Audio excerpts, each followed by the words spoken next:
Thank you for standing by and welcome to the Paradigm Biopharmaceuticals Investor Webinar and Q&A today. All participants are in a listen-only mode. There will be an initial slide presentation lasting for approximately 40 minutes before we allow some time to get through as much Q&A as possible. If you'd like to submit a live question, please do so using the Q&A panel within Zoom. Appearing on behalf of Paradigm today, we have Chairman Paul Rennie, Interim CEO Dr. Donna Skerritt, CSO Dr. Ravi Krishnan, and CFO Justin Cahill. First off, I'll hand it over to Paul. Please go ahead. Thank you very much, Matt, and good morning, good afternoon, and good evening to our international audience, and welcome to Paradigm's Investor Day. We are talking today about the impact that the delay with the US FDA has had with our phase 3 clinical program. So we've assembled all of the experts within Paradigm to take you through the impact of that delay, and we hope to be able to answer your questions after this presentation if there are any outstanding questions. Next slide, please. Our standard disclaimer is in place. Next slide, please. I know that there are a number of attendees today who are joining the Paradigm story for the first time.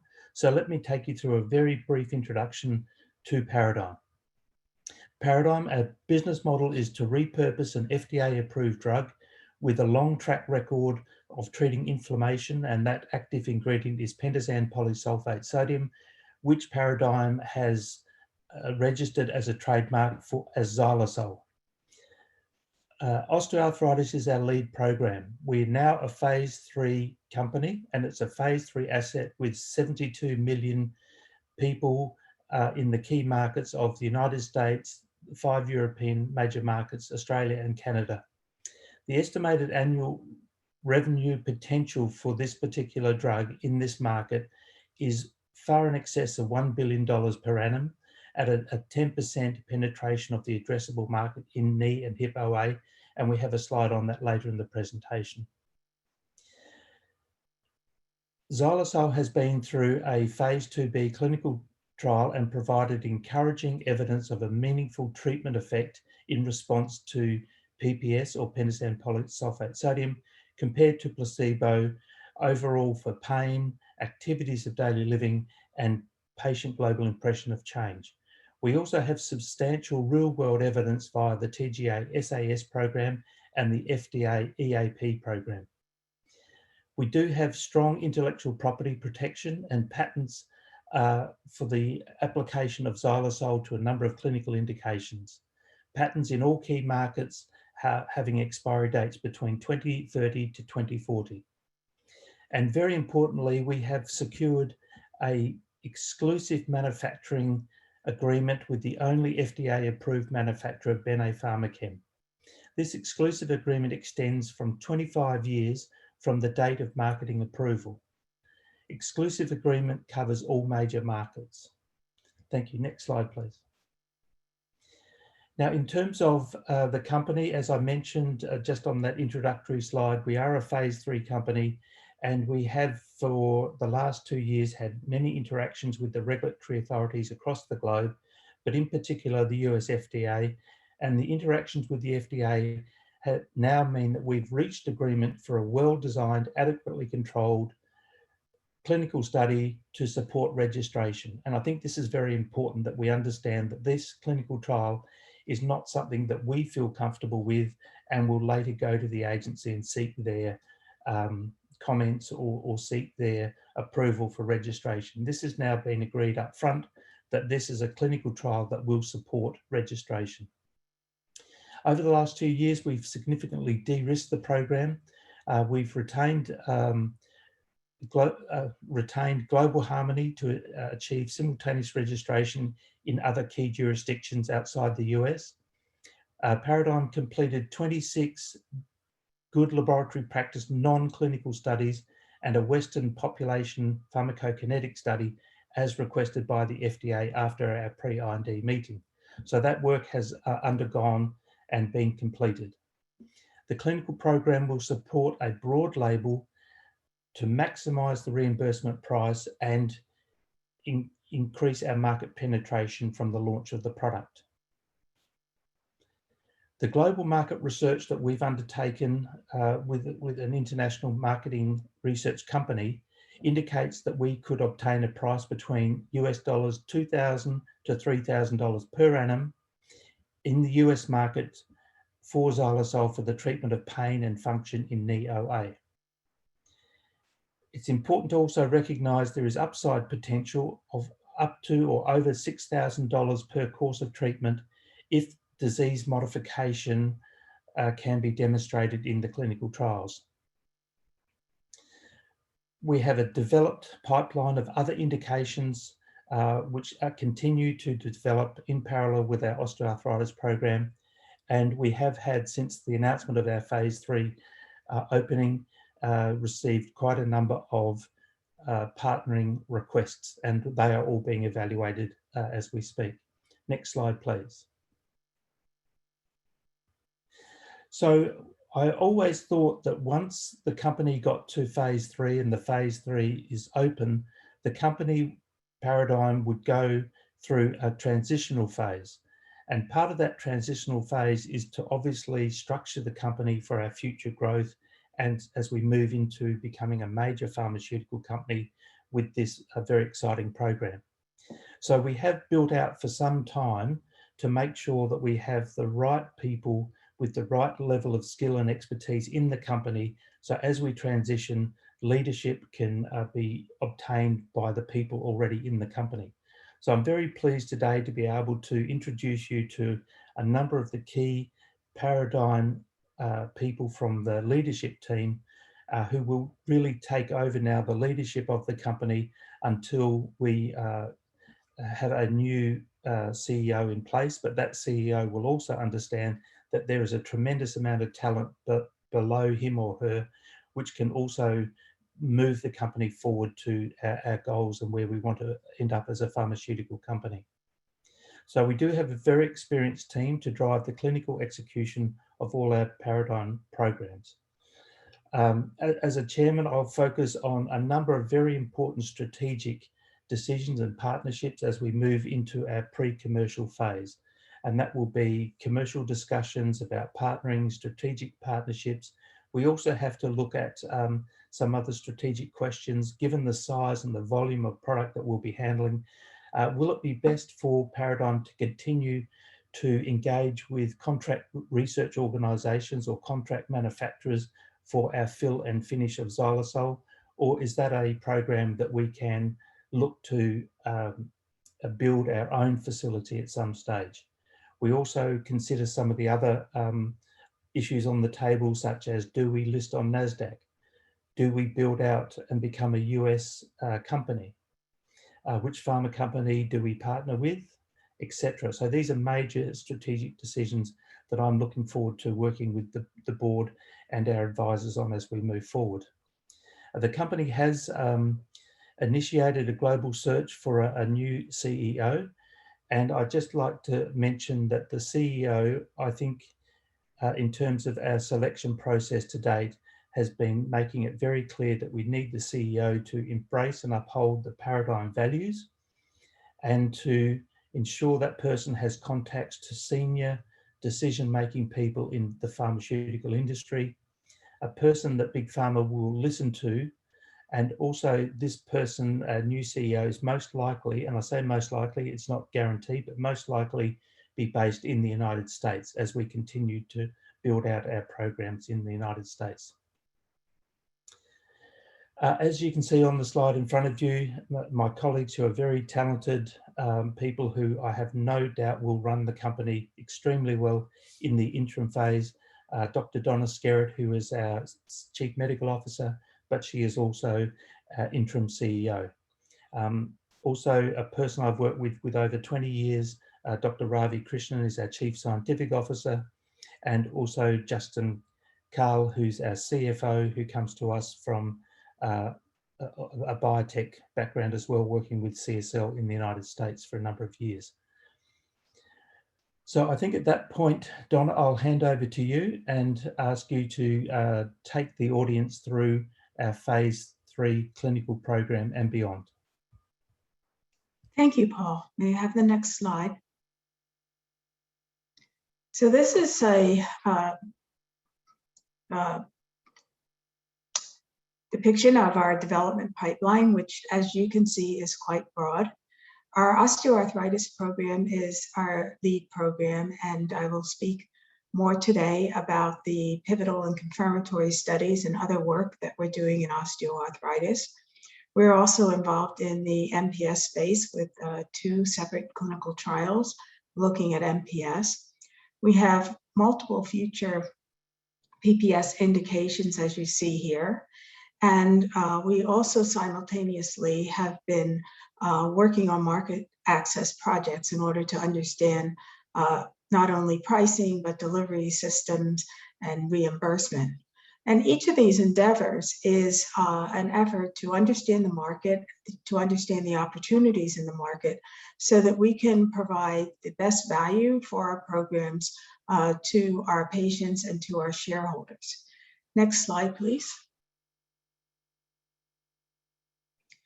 Now, underlying all of those indications on the prior slide is a mechanism of action which must cover those indications.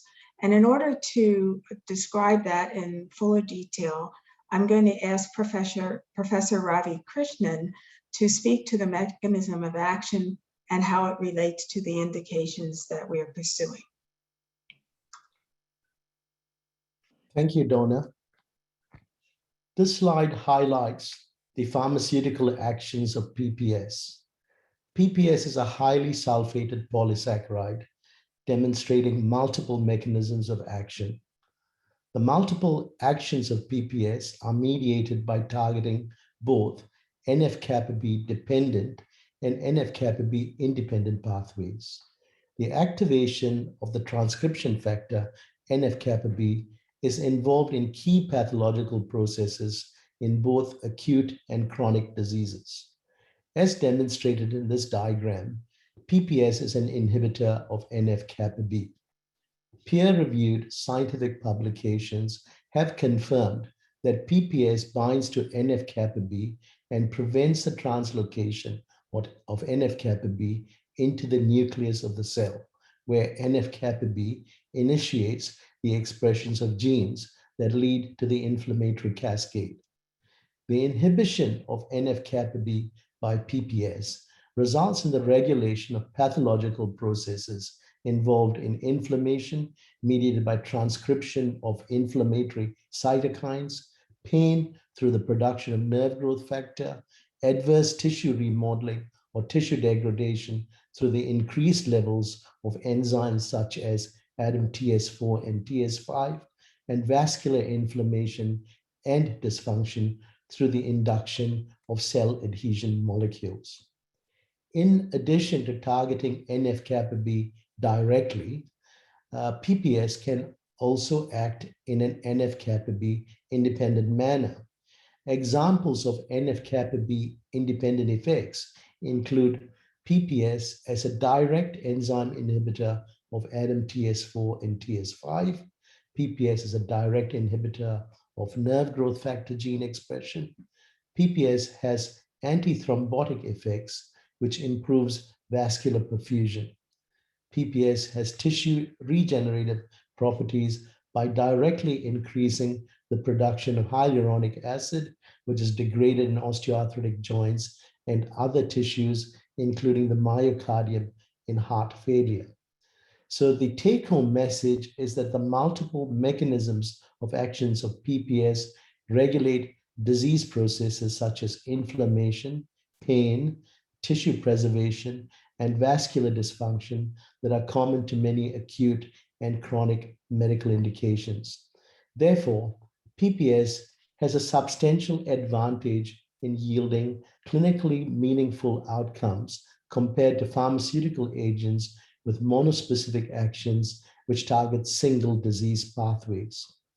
So with regard to the R&D pipeline, the multiple mechanisms of action of PPS allow the repurposing of PPS across a number of acute chronic medical indications, such as acute respiratory distress syndrome, ARDS, heart failure, and alpha virus-induced arthralgia. Paradigm's approach has been to obtain robust scientific data using preclinical proof of concept animal disease models to support the mechanisms of action of PPS, which target specific disease indications. So with regard to viral-induced ARDS, PPS action involves targeting the cytokine storm response via anti-inflammatory effects mediated by the inhibition of NF-κB.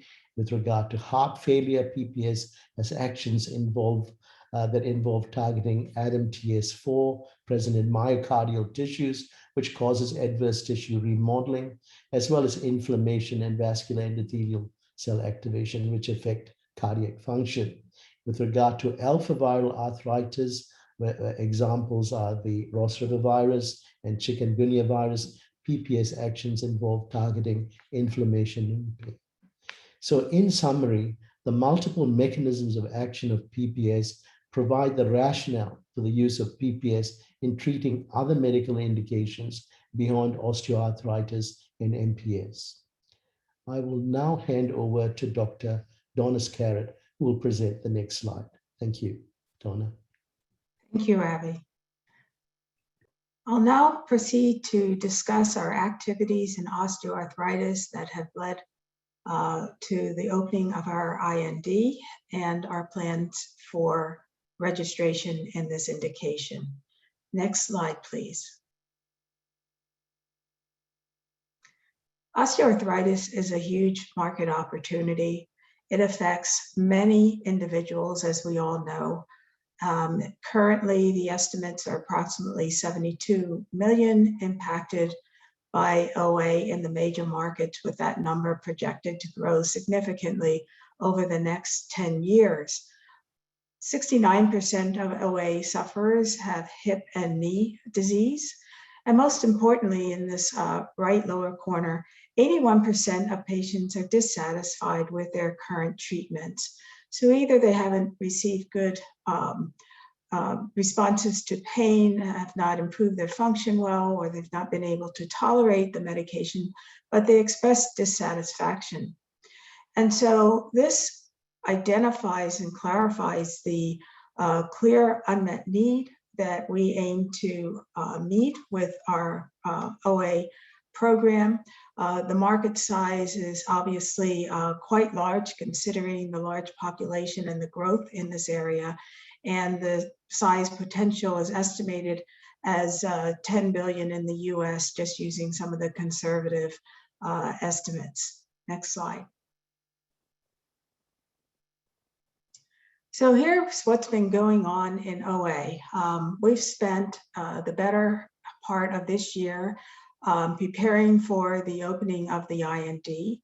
The background on PPS in OA is described here on this slide. We have prior clinical and commercial experience exceeding 22,000 exposures, and they demonstrate that injectable PPS is well tolerated. In osteoarthritis indications, doses ranging from 1.7 milligrams per kg to 3 milligrams per kg weekly and 2 milligrams per kg twice weekly have been well tolerated and have demonstrated meaningful clinical effects. Our phase 3 study will evaluate once and twice weekly regimens covering total exposure ranges of 12 to 18 milligrams per kilogram in order to identify the best tolerated and effective regimen for commercialization. We're really aiming to find the regimen that is obviously effective and well tolerated, and also very feasible for use in the many OA patients involved in the US as well as throughout the world. The clinical experience supporting these decisions starts with Paradigm's prior randomized controlled phase 2b trial. This trial demonstrated that PPS improved pain, function, and patient global impressions of pain compared to controls. Peak treatment effects for pain and function were 0.32 and 0.37 respectively. Ghosh published his study in osteoarthritis, where evaluations at 3 milligrams per kg weekly for 4 weeks demonstrated improved pain, function, and PGIC, with pain treatment effects at 0.3. Kumagai also evaluated PPS injectable at 2 milligrams per kg weekly for 6 weeks and demonstrated improved pain and reduction in C2C. The duration of effects in his study was up to 1 year. Paradigm has also undertaken this year a pharmacokinetic study, which has informed us of exposures by measuring drug levels and tolerance of both once and twice weekly dosing. Additionally, there's a huge experience with canine osteoarthritis, where PPS treatment is given weekly for 6 weeks at a dose that is a human equivalent of 1.7 milligrams per kg weekly. So as you can see, there are a range of doses that have been tolerated and effective in PPS. And in our clinical trial, we will first evaluate doses with the objective of finding the lowest effective and best tolerated dose for moving forward in our study. Next slide, I'm sorry. Now, just to go over some of the phase 2b data from Paraoa5, this was a randomized controlled study. And here we're looking at the reduction in pain as measured by KOOS scale. And we see the onset of response occurring around day 25. That's where the curves start to separate. And we see treatment effects going all the way through to day 165. And this is consistent also with the experience we've seen in our special access scheme program, where patients report responses out to 6 months and beyond. The next slide evaluates the same study, but looking at function by ADL, and this is on the KOOS scale as well. And again, around day 25, we start to see the curves separate. We see our peak effects around day 39 to 53, but we see separation of these curves all the way out to day 165. Again, consistent with what we've had reported through our SAS program and the Kumagai study in terms of overall responses lasting well beyond 6 months. The next slide, please. On this slide, we just wanted to briefly describe what we saw on the PGIC, as this is something that's been used across a number of OA studies to give the patient assessment of how they feel they're responding to pain. And here in the randomized controlled trial, the mean PGIC was significantly higher in the PPS group compared to placebo at day 53, with the mean difference between PPS and placebo being 1, and that was also statistically significant. The special access scheme, where we've treated hundreds of patients, we have patients report out their PGIC as well, and 76% of our patients on that program report a moderate to definite and considerable improvement in their OA condition with the course of PPS. Next slide, please. So our process with the FDA started in February of 2020, when you heard that we had a pre-IND meeting. And our goal for that meeting was to open a dialogue with the FDA and to get an understanding of what the regulatory pathway would look like, not just for opening an IND, but for going all the way through to NDA and registration. In March 26 of this year, we submitted our IND application to the US FDA. And as you've heard earlier today, that application included 26 new non-clinical studies and 1 new clinical pharmacokinetic study. So we had lots of new material in that application. The response is due from the FDA within 30 days. And within that period of time, we did hear from the FDA that they needed a further 30 days to complete their review of our file. And so that we would hear from them in another 30 days. And so on May 25th, we heard from the FDA. We received 6 questions from the agency, principally relating to the recently completed non-clinical studies. We responded to the FDA's questions. And so we received written responses from the FDA again, July 30. And at that time, the agency accepted our responses and the plans around 5 of the 6 questions they submitted to us. And they said they needed further clarification on one prior question relating to a non-clinical study. And we responded to them. On September 27, we heard back from the FDA again. And the FDA stated that there was an uncertain correlation between rat findings, and this is one rat study, and humans, and wanted specific further monitoring of adrenal function and population exclusions related to that one finding, and that would relate to population exclusions involving prior immunosuppressive therapy or effects. We responded to the FDA and received the notification on October 30 that the IND was cleared to proceed. Now, in order to reach this agreement, as you've heard, required multiple interactions back and forth with the agency, as well as amendments to the originally submitted protocol.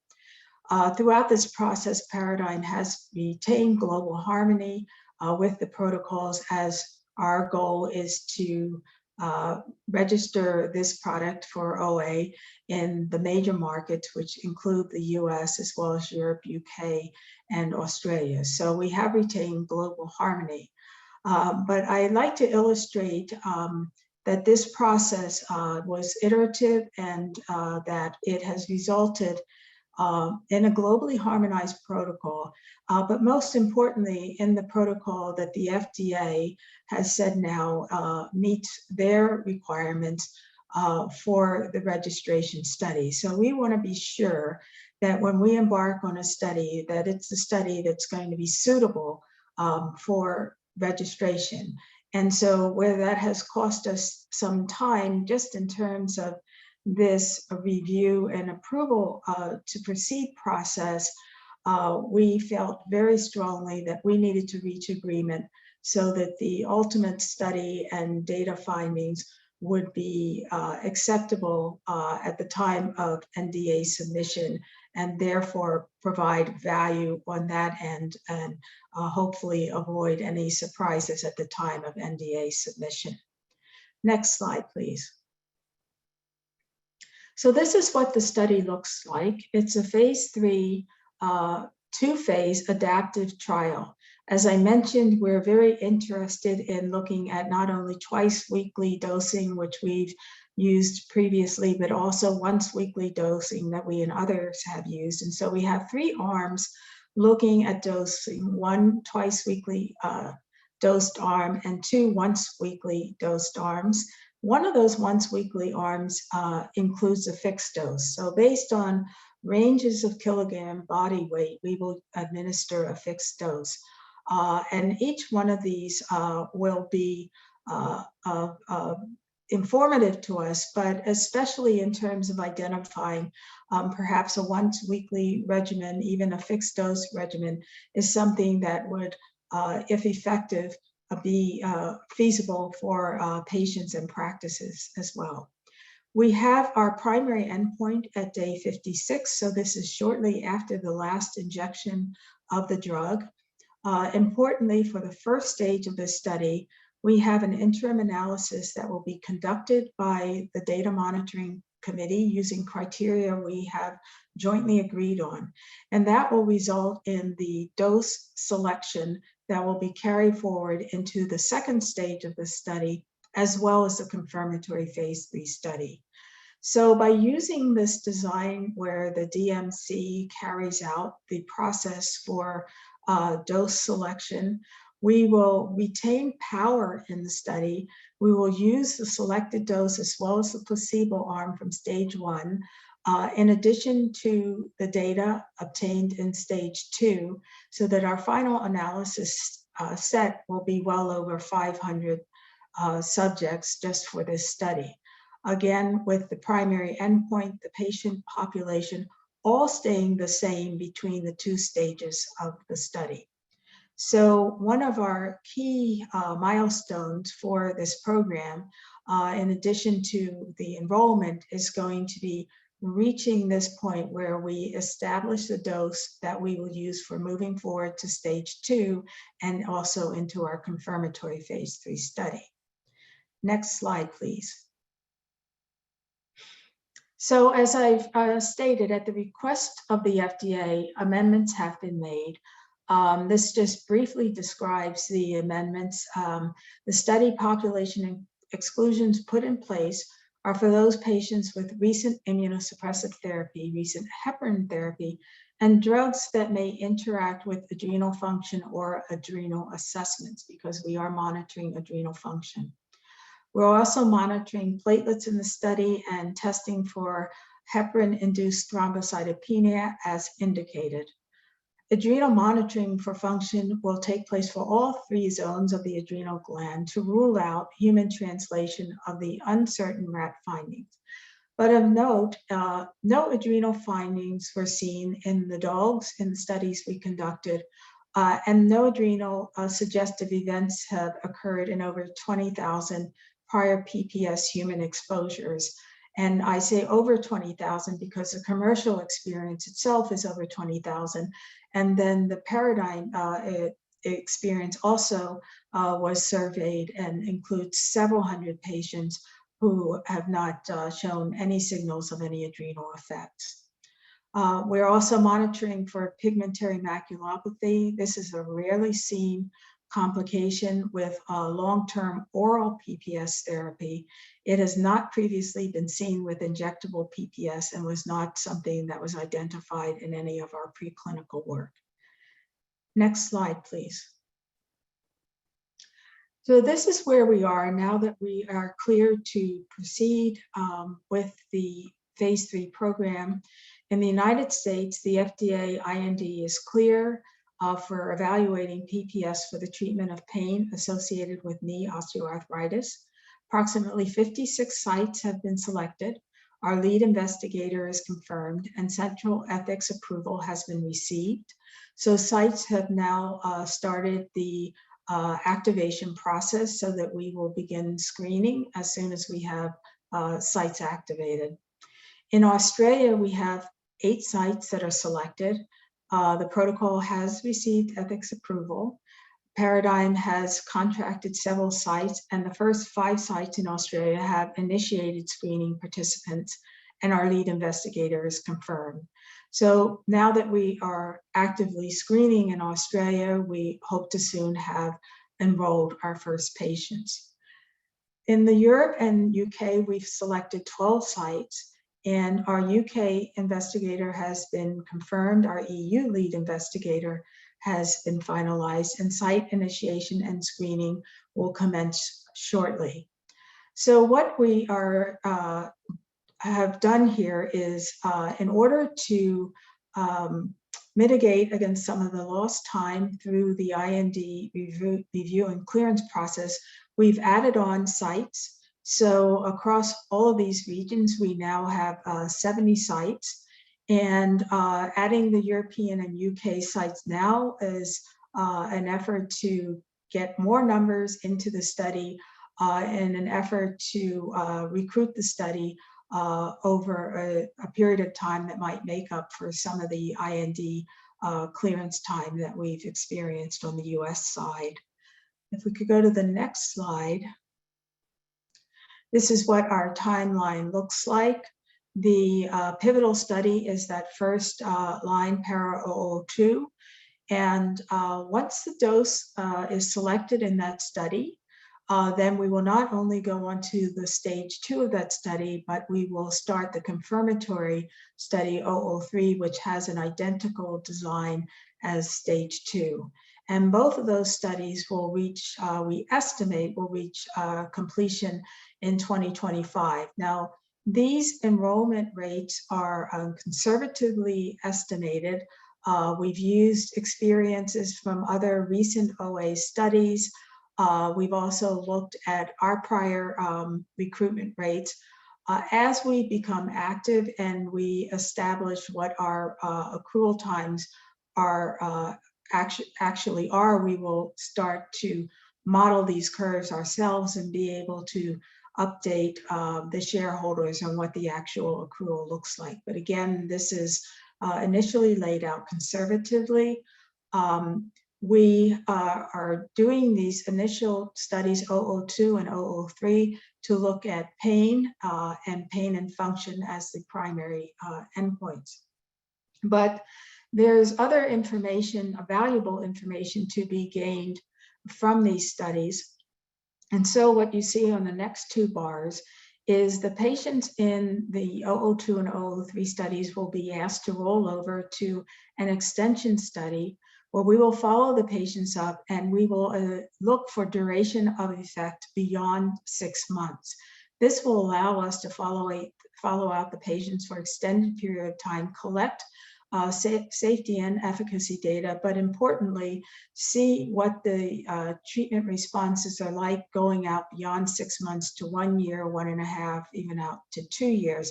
And that information will be very helpful to us as we negotiate what the duration of effect looks like with one PPS course, and also what that means in terms of take-up and also valuation of the PPS drug in OA. We are currently working on a study evaluating biomarkers, that's OA 008. That study is enrolling now, it's about half enrolled.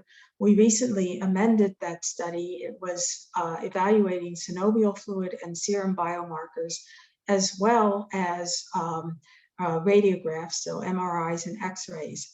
And we were looking at twice weekly PPS for these biomarker assessments, and we added in a once weekly arm in order to gain biomarker and perhaps signals in disease modification from that study that would be applicable to a once weekly dosing regimen, since that's one of the arms or two of the arms in the phase 3 program. We're also thinking about label extension. 009 is a study to evaluate retreatment. So as I've mentioned, we have experience in Australia with the large SAS program.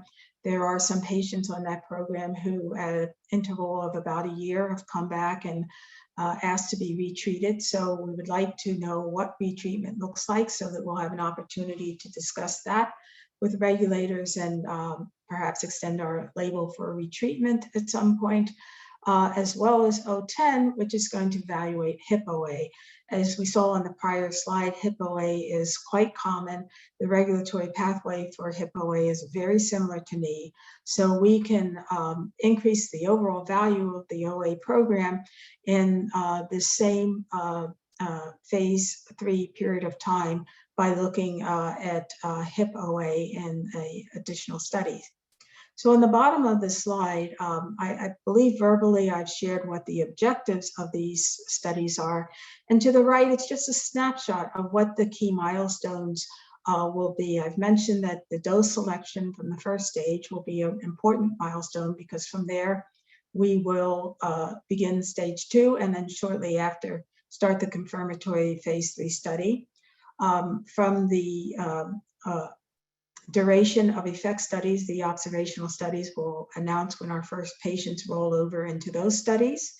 From 008, which is looking at biomarkers and trying to get ideas around the D-mode pathway, we will have the primary readout from that study in Q3 of calendar year 2022.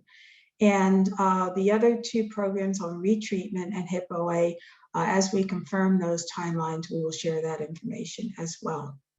Next slide, please. So I've mentioned disease modification, and I just want to say a few additional words about this. The study that's ongoing in Australia is looking at biomarkers. It's a 60-patient study which will evaluate PPS in 2 regimens against placebo. And currently we've enrolled that study just over 50%. And so we will have the interim readout of that study in the calendar year of 2022. But also we're about to embark on a canine OA study, which is being conducted by our CSO, Professor Ravi Krishnan. And in this study, he will look at dogs who have arthritis, and they'll be dosed with the dose, which is that human equivalent of 1.7 weekly for 6 weeks. They'll be assessed for pain and function, radiographs, MRIs, and samples for biomarkers will be obtained. And so we'll be able to look at biomarkers and clinical responses in the dogs, but really importantly is this last bullet, where the 20 weeks of follow-up in the canine population equates to about 3 years in human lifespan. So we're hoping to see, particularly on radiographs, what progression or halting of progression with PPS would look like over a much longer period of time than we're able to see in 20 weeks in the human. So we're looking forward to initiating that study and learning from that study and sharing that information to better inform our programs as well. The next slide, please. So I'd now like to turn over to our Chief Financial Officer, Justin Carhill, who will take us through the commercial activities of the programs. Thank you, Dr. Skerritt, for the introduction. It's great to be here today to share with investors an update on Paradigm's commercial plans. Next slide, please. Paradigm's preference is to partner xylitol to bring this asset to market. Although it is possible Paradigm could bring the product to market ourselves, we believe that finding the right commercial partner will result in stronger market penetration at launch. We have always felt that having an open IND would provide a gateway to having more meaningful conversations with potential commercial partners about xylitol. And since the IND has been approved, there has been increased inbound interest from potential partners. In terms of how we partner, Paradigm remains open to the idea of finding a commercial partner for global distribution of xylitol. Equally, we see value in a model where we partner xylitol on a regional basis to different commercial partners. We are also considering how our pipeline assets may best fit from a partnering standpoint. We could potentially partner a number of our indications to one commercial partner or carve out indications to separate partners.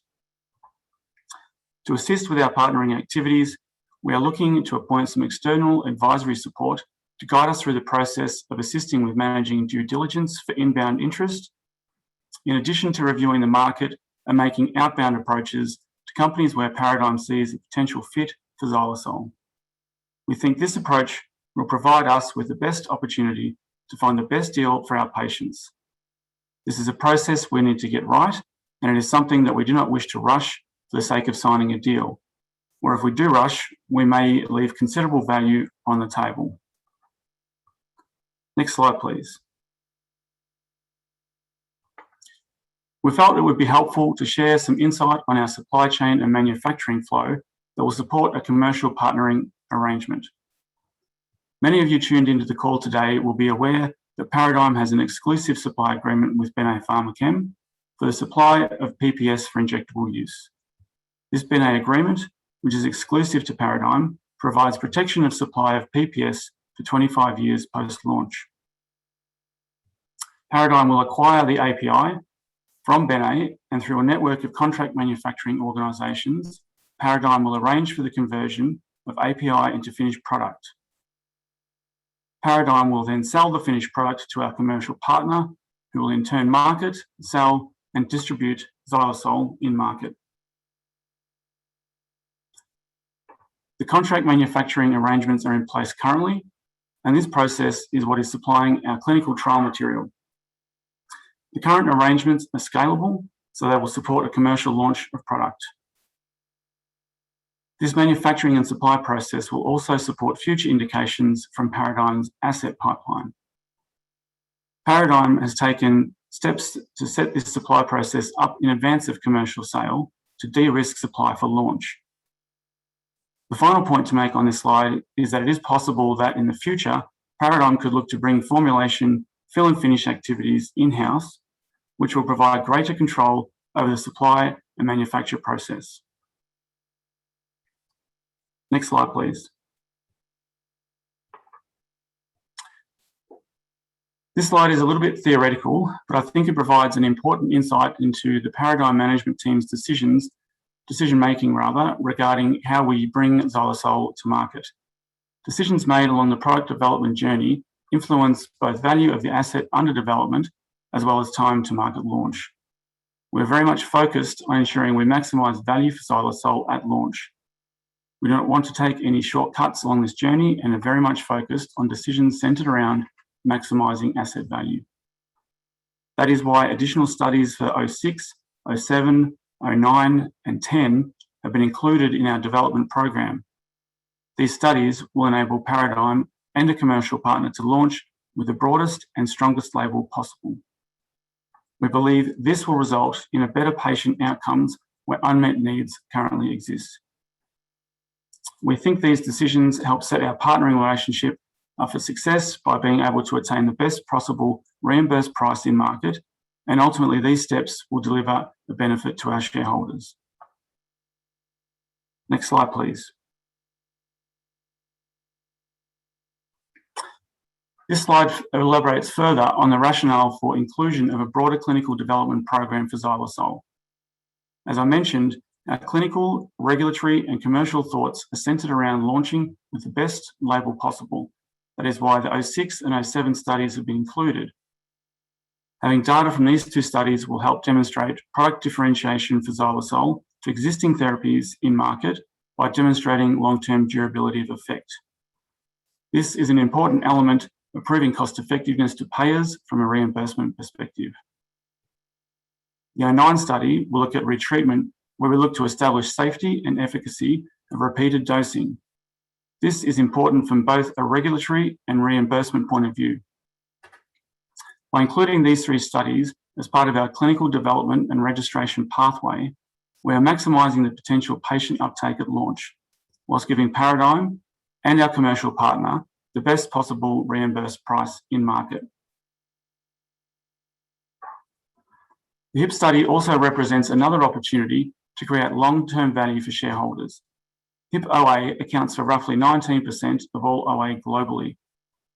Adding this study to our label introduces another patient population with a high unmet need, which in turn provides an opportunity for Paradigm and our commercial partner to drive further commercial value. These studies will support label claims, registration and funding in reimbursed markets. Paradigm is aligning its clinical development, regulatory and commercial activities concurrently to de-risk our program, to maximise value at product launch and mitigate against further future pain and function studies post-launch. Further steps to support increased value at launch include development of a delivery device for patient and physician convenience, and the early development of market access strategies that we're currently working on, all designed to set Paradigm and a commercial partner up for success at launch. Next slide, please.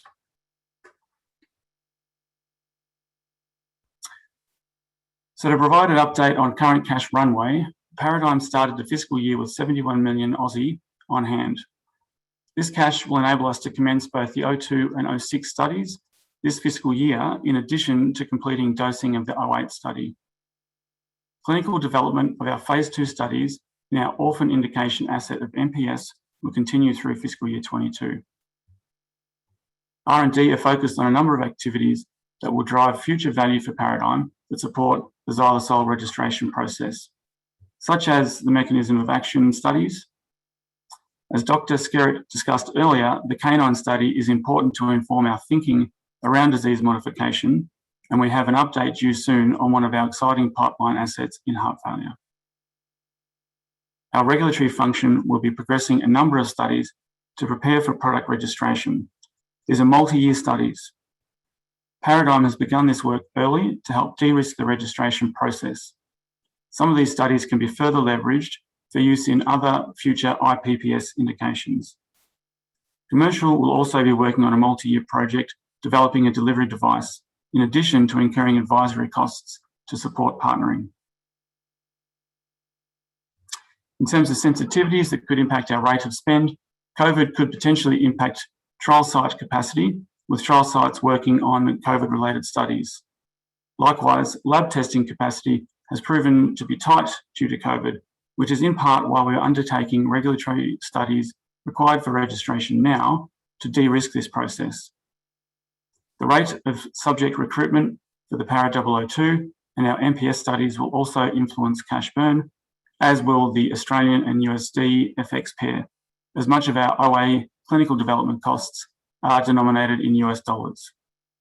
On the upside, we are finalising our R&D tax incentive claim for fiscal year 21, which will provide a material increase to cash on hand once it is settled.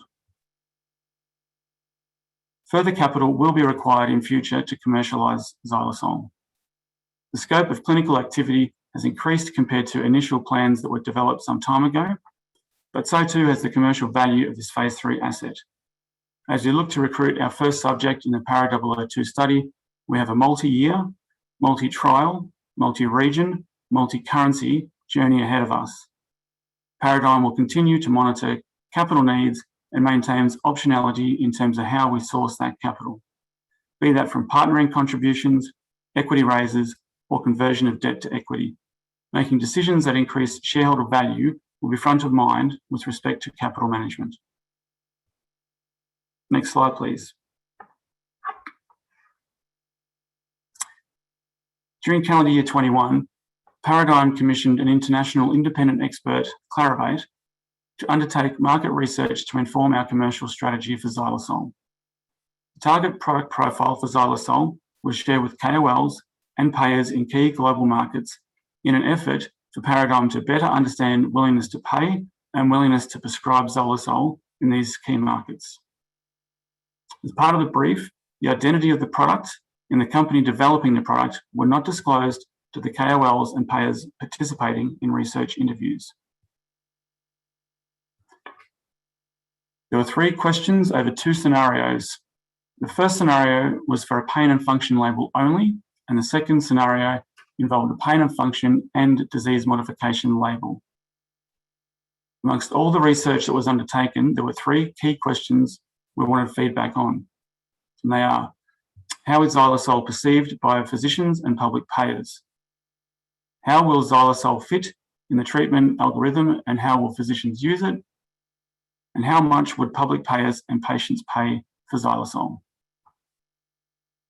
Next slide, please. Pleasingly, the feedback received in terms of product profile was positive. It had been an internal hypothesis at Paradigm that KOLs and payers would see a benefit in prescribing xylosol, assuming a sustained safety and efficacy data set, and that KOLs and payers would recognise xylosol meeting a high unmet need. This internal hypothesis has been validated by this independent research. Pleasingly, positive feedback was received on a number of fronts, including meaningful pain reduction and functional improvement, favourable safety profile, no potential drug abuse, as well as favourable views on dosing, delivery and regime. Next slide, please.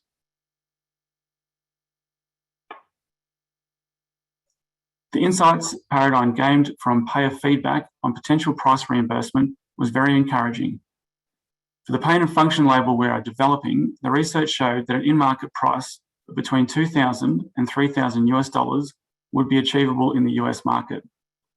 In this case, xylosol would be used as a second-line therapy. This is encouraging information to have now, as it validates that payers see the benefit of the clinical program, and the data from that program is anticipated to demonstrate cost-effective outcomes for pain and function. In terms of feedback on disease modification, there is a larger opportunity available if this can be proven for regulatory and reimbursement stakeholders. A US market price of $6,000 could be possible if disease modification is proven from a regulatory and payer point of view. If disease modification was attained, it would see xylosol move up the treatment algorithm to be used as a first-line prescription therapy. There's still lots of work to be done in this space regarding disease modification, but it is clear from this research that a significant upside to our base case is out there for Paradigm and a commercial partner if disease modification can be proven. Now that concludes the commercial section of our update. I'll now hand back to Dr. Skerritt for a wrap up. Thank you so much, Justin. So in summary, what we've shared with you today are our activities and our thinking around how we've de-risked the phase 3 asset in this blockbuster indication. We are actively screening patients for our phase 3 program. We have harmonized our clinical protocol to achieve simultaneous registration in key jurisdictions. Our clinical program will support a broad label, maximize reimbursed price and market penetration from launch. The global market research indicates a price of between US $2,000 to $3,000 per year for the treatment of pain and function in knee OA. This concludes our presentation. I will now turn over to Matt for questions. Thank you, Donna, and to Paul, Ravi, and Justin for that update. As you've mentioned, we'll now move on to the Q&A session. We'll get through as many as we can, taking some pre-submitted questions over email and some live questions via Zoom. Just to repeat from earlier, if you'd like to submit a live question, please do so using the Q&A panel within Zoom. The first question is, how would Paradigm describe the level of interest from global pharma companies following the announcement of phase 3 osteoarthritis trials? I might take that question. I would say that the response has been overwhelmingly positive. We're currently setting up our secure and confidential data room. We've asked commercial companies to sign CDAs, which they have done. We're still waiting on some to complete. Once they've got into their diligence, we will probably have further meetings with them. But I think it's very clear that the commercial companies have recognised that this is a blockbuster opportunity, and for Paradigm to have got through and got the clinical trial open via the US FDA is a major milestone, and I think they recognise that, and therefore really reaching out to see where we are and what our plans are and whether we're interested in partnering. We've had some specific requests for companies to enter into negotiations. So we're very, very pleased with the interest from big pharma companies. But as Justin said, we have to be very cautious and particular about how we go about this partnering process, because we don't want to leave a large amount of value on the table, which is why we have already engaged with some significant banks who are helping us with potential takeover defence. We've also got some M&A experts who are working with us to make sure that we put the asset and our willingness to partner across all of the pharma companies that have done deals or interested in the field of osteoarthritis, so that we can come back to shareholders with a deal that is hopefully best in class in the not too distant future. But we don't want to rush it. We do want to take our time to maximise the value of the asset. Thanks, Matt. Thanks, Paul. The next question is, what attributes or experience is Paradigm looking for in its next CEO? How many genuine candidates are there, and what stage of the process is Paradigm at? Again, Matt, I might take that question and thank the listener for the question. The Nomination and Remuneration Committee has engaged with an international search firm. That international search firm has taken the brief and put it across a number of potential candidates in Europe and also the United States. What we're looking for is a pharmaceutical executive, ex-pharma company executive, who really has the same passion as everyone else in the company to bring this asset to market. Really, we want to get this product onto the market with the broadest possible label claim in as short as possible time as possible. So somebody who's got the passion to bring products to market and see them launched on the global stage is very important.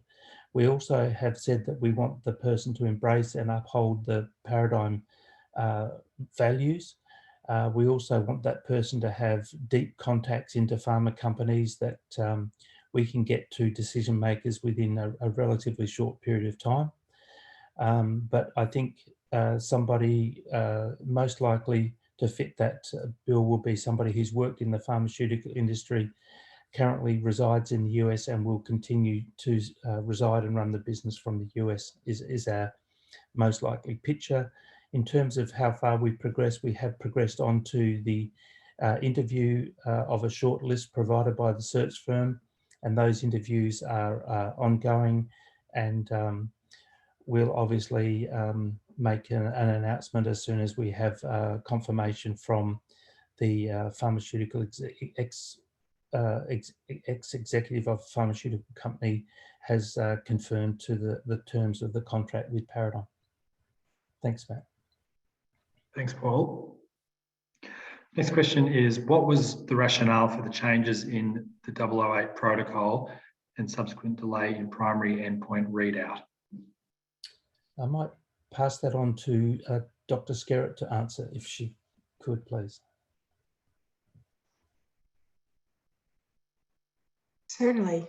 So the changes to the protocol were based on our interaction with the FDA. As I mentioned, we had several communications back and forth with the agency, and their questions centered around findings in one of the 26 non-clinical studies. And so the uncertainty around whether that one finding, which was seen only in rats in one study, not in dogs, and no history of this in humans, but the agency was uncertain about the translation of that finding. So out of an abundance of caution, we amended the protocol to monitor patients for adrenal function. Thank you, Dr. Skerritt. The next question is, the heart failure top line results are due this quarter. Is that still the case? Matt, I'll pass that on to Professor Krishnan, who's managing that project with an external CRO. Ravi? Thank you, Paul. I'll address that. So we have actually completed the pilot in live studies of the heart failure animal model, and our research collaborators are finalizing the laboratory analysis. We will be reporting on the top line results in this quarter in the next week or so. Thank you. Thanks for that answer. The next question is, what are the steps following 008 and the canine study in understanding what the FDA would require for DMOAD? I might pass that to Dr. Skerritt, please. Certainly, thank you, Paul. So the disease modifying requirements from the FDA are currently based on radiographic findings, and the field of OA has advanced to not only more sophisticated radiographic work such as MRIs, but also the use of biomarkers. And we are studying biomarkers as well as MRI, X-ray, and clinical findings in the 008 study. What we will do once we have the data from that study and have reviewed it with a number of experts in the field is approach the agency to have a conversation about the findings that we've seen and how we would put that together for a D-mode regulatory pathway. So it would be a database discussion with the FDA to specifically define the pathway for our product. Thank you, Dr. Skerritt. The next question is Paradigm exploring any non-dilutive forms of funding?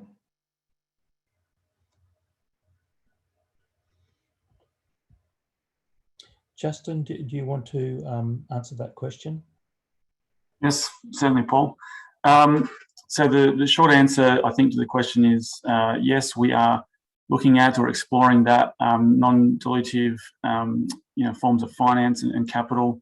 It's part of our capital planning strategy. So I think it's a matter of finding the right options and structure for future capital needs and deploying them at the right time. And that's the consideration that we'll undertake over the journey, really, for Xylosol and for the company. So yes, that's certainly part of our consideration. Thank you for that, Justin. The next question is, the original proposed length of the 002 study was 18 months. It now appears to be 3 years. Could you please explain the reasons behind the extended duration? I'll pass that over to Dr. Skerritt, please.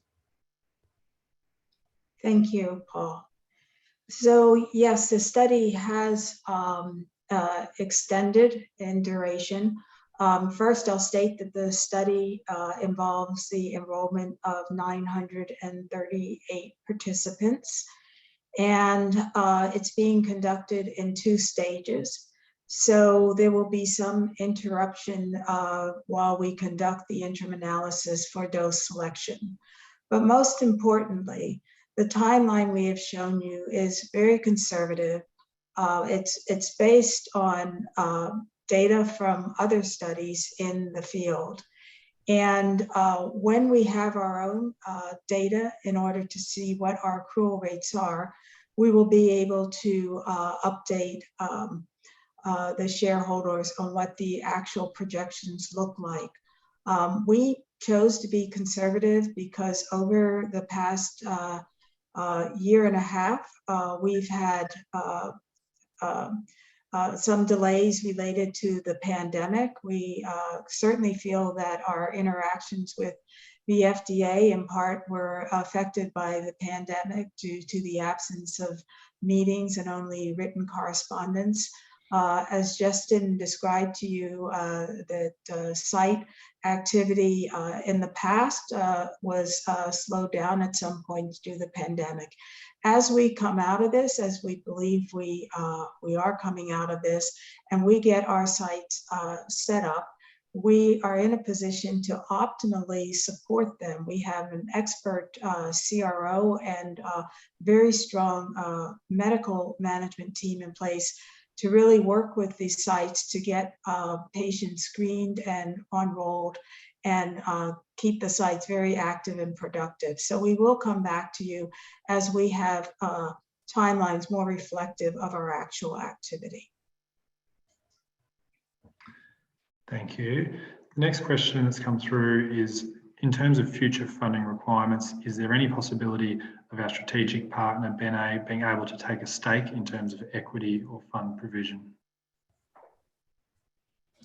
I might pass that over to Justin for further comment, but I think at this stage, BeNe is a small shareholder in Paradigm, and I am not in any discussions with BeNe Pharma about taking any more stakeholding in Paradigm at this point in time. But that is always an opportunity, I think, for BeNe to expand on their investment into Paradigm. But Justin, are you aware of any other information?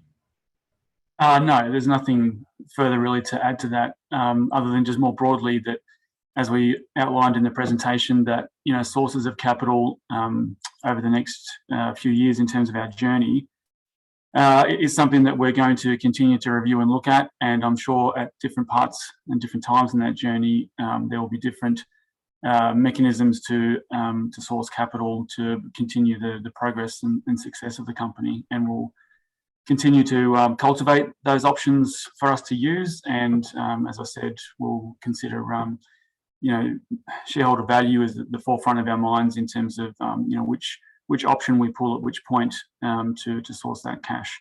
And that's how I choose to categorise that.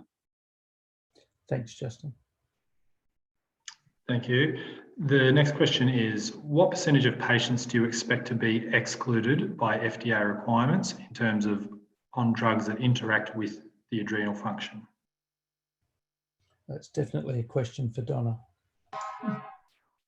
Thank you. Sorry about the sirens in the background. We don't expect a large number of exclusions due to the drug list. Many of the drugs on that list are medications for some very serious illnesses, and those are not patients who would be enrolling on our studies anyway. So it is something that we will carefully monitor. As I mentioned, we have a very thorough adrenal assessment program in place. And if we find that there is a loss of accrual or enrollment due to the medication disqualifications, that's something we may take back to the agency. But currently, we don't see that as a major reason for disqualifying participation in the study. Thank you. The next question is, what is the expected additional cost of the new requirements? I think that would be a question for Justin. Yeah. So look, in addition, to answer the question, I think we're still working through some details around what that looks like. We have some thoughts and assumptions around that, but I think, certainly from my point of view, it's one of those things that we'll get a much better handle on once we actually commence recruitment and randomization in the O2 study. And as those programs for O2 and subsequent studies start to commence, we'll then get a handle on what the impact really looks like in terms of additional monitoring costs and other factors as well. I guess that talks to some of the commentary in the commercial section earlier around, this being a multi-year, multi-study, multi-region, and multi-currency, effort that we're about to undertake. So I think it'll be some time before we get a true handle on what that spend looks like. Thanks, Justin. The next question is specifically for Ravi. Can you please recap the key data which shows how PPS is disease modifying? Yes. So essentially, the aspects of PPS relate to its ability to inhibit NF-kappa B, which is the key factor that regulates a lot of inflammatory markers, such as inflammatory cytokines and proteins that degrade tissue. So the fact that PPS has been demonstrated in our preclinical studies and demonstrating a reduction of these key inflammatory biomarkers is suggestive that it is going to produce a disease-modifying effect. So its effects are basically related to inflammation, reduction of inflammation, and specifically reduction of some of the adverse remodeling that happens in a lot of chronic and acute diseases. So. Thank you, Ravi. I might just add on to Professor Krishnan's comments there, if I could. It is also important to note that all the information that Ravi has mentioned does come from peer review articles. It was author Sunaga et al. From Japan that published on the NF-kappa beta and its lack of translocation into the nucleus post-administration of PPS in canine chondrocytes. Professor Krishnan's own group worked with the University of Adelaide and showed that PPS downregulates the expression of NGF. So we also know that Troberg et al. In the UK showed that PPS is able to block the ADAMS TS4 and ADAMS TS5, which are cartilage degrading enzymes. In terms of clinical outcomes that we've seen, Kumagai et al. In his phase 2 clinical study showed that in addition to reduction in pain, improvement in function out to 12 months subjects on PPS also had a reduction in the cartilage breakdown product C2C. Paradigm's own data also showed that we had reductions in another breakdown fragment of cartilage being COMP, and we also showed that we had a reduction in Adams TS5 in our phase 2 clinical study, and we published those data. Now, in terms of Adams TS4 and Adams TS5, these are very well-known targets that are known to be proteolytic enzymes that will break down aggrecan and versacan within the cartilage matrix. And those two enzymes are blocked by PPS, not one, but both. And we have seen these targets being picked up by pharmaceutical companies and talking about great opportunities. We saw Galapagos did a very big deal with Gilead on 4 or 5 of their compounds for $5.2 billion in 2020. And after that deal, Galapagos reported on a phase 2 study, which they had an antagonist to Adams TS5, and that study failed in not having any clinical improvement in pain and function and no statistical difference in cartilage preservation. But blocking Adams TS4, we know Adams TS5, sorry, blocking Adams TS5, Adams TS4 is upregulated. So a compound that blocks both of those enzymes is very important. And we've shown that in our experimental models that we have, and data is on file. Nerve growth factor was a target that was the subject of Pfizer and Lilly in their tanezumab program, where they have funded over 32 clinical programs in the evaluation of their anti-nerve growth factor antibody, and they found that there were sufficient side effects, safety effects of that particular drug, which the FDA decided on expert advice not to approve. So these are common targets, and the targets that Professor Christian spoke to are ones that we have investigated ourselves, or we know that other third parties have done that work and they have published those data, and that's all on our website. But we also have other information which will be disclosed in the coming months of other mechanistic work. Ravi, do you have anything else to add? Thank you, Paul. You've actually summarized that very well. I don't have anything else to add. Great. Thanks very much for that. That's all the time we've got for Q&A. There's been a lot come through, and the team at Paradigm will endeavour to get back to anyone separately if your question wasn't answered. Paul, just to wrap up, it'd be great if you could just talk through the news flow slide. If we can skip to that one, there we go. I'll throw over to you just to wrap up there. I can't actually see that slide at the moment. I don't know what's happened to my I can go through it, Paul. Oh, if you I'll could, go through that it. would be great. Sure, Thank certainly. So yes, to wrap up with upcoming news flow, the MPS1 study, which has been enrolling, is expected to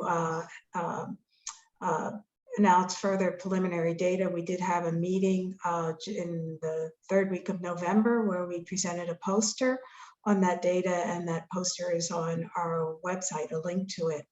Also upcoming will be the activity around Paraoa5, where we are dosing patients first in the US and Australia. As we bring additional sites on board, we will update the market around the activity in those regions. As Ravi mentioned, the heart failure proof of concept top line data will be coming out shortly. We are over half enrolled in Paraoa5, so we will certainly announce when we reach 100% recruitment. And the first data readout from that will be when 100% of patients have reached day 56. MPS 6 study progress will be presented at the World Symposium in February of 2022. So we do have a presentation there. We also have a MPS 6 publication of the findings of a focus group that was conducted by Paradigm in preparation for designing the studies that are in progress now. And then, as I mentioned, we'll have the enrollment completed in Paraoa5 and then a preliminary data readout for the first day 56 endpoint. And then, of course, as we progress with commercial discussions, there may be news flow on that matter as well. So that wraps up our expected news flow over the coming several months. Thanks, Dr. Skerritt. Paul, I'll just throw back to you to give the final comment, and we'll wind up. Yeah, thanks very much, Matt. And also, I'd like to thank everyone for attending. It's great to see so many of our investors on the call.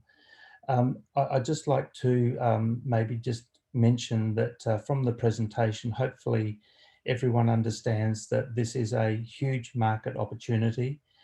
We know that from our market research that we're talking in excess of $10 billion in sales per year as our base case.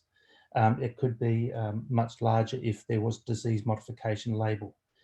I also want to assure investors that we are moving as quickly as we can within this highly regulated industry, but please bear with us as we're attempting to maximize the value of the asset for all shareholders. With each decision we make, we always look at it through the prism of what is best for the shareholders. So if there are any questions that investors have that don't feel they got answered through the presentation, they know they can always reach out to Simon White, who will coordinate a time to meet with Dr. Skerritt or with Justin or with Ravi or myself. And just finally, Matt, in thanking all of the investors, I'd like to say to all of those investors who have been with Paradigm for a substantial amount of time, thank you for your ongoing support. I hope today has reinvigorated your enthusiasm with the company, and we continue to make significant progress. And I would like to also, for those people who observe the Christian holidays, to wish everyone a very happy and a safe Christmas, and hope that they have an enjoyable time with their family and friends over the Christmas period. And to everyone else, happy holidays. Thanks very much, Matt. And I think we can probably end the presentation at this point. No problem. Thanks very much, Paul. And thanks again to everyone for joining the Paradigm Investor webinar and Q&A today. And we'll look forward to bringing you further updates moving forward. Yep. Thanks, Matt. Thanks, everyone.